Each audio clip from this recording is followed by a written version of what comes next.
ஏங்க அவ ஒழுங்கா ஒரு காலேஜ் கட்டிட்டு போயிருந்திருப்பான். சும்மா இருந்தவன நோண்டி சூப்பர் ஸ்டார் ஆக்கி விட்டீங்க. இப்ப அவன் ஊருக்கு ஒரு காலேஜ் ஓபன் பண்ணிட்டா. அவனை தூக்கி உள்ளேயாவது போடுங்கயா. முடியாதுங்க.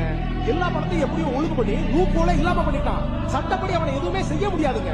ரோடு போடுறான், தண்ணி கொண்டு வர்றான், மந்திரி சபை மாதிரி ஒவ்வொரு துறைக்கும் எக்ஸ்பர்ட் டீமை வச்சுக்கிட்டு ஒரு பிரைவேட் கவர்மெண்ட் நடத்திட்டு இருக்கான். விட்டா சிஎம் ஆயிடுவா போறாங்க. சிஎம் ஆயிட்டாருப்பா. எதிரிங்க உருவாகிறது இல்லைங்க, நாம தான்.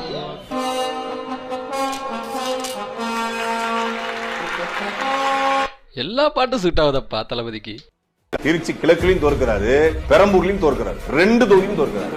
234 தொகுதியிலும் விஜயினுடைய தாவேகா தோல்வி அடைகிறது. அஸ்ஸலாமு அலைக்கும் நியாரி.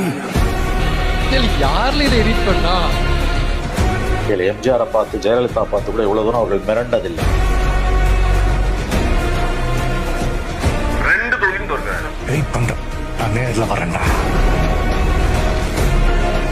2 தொகுதியிலும் ஜோதிச்சிருவார்ல அவரு. ஸ்டார்டிங்ல அஸ்ஸலாமு அலைக்கும் ஏதுன்னு அது விரித்தனமா இருந்துச்சுல அது. அஸ்ஸலாமு அலைக்கும் நியாரி.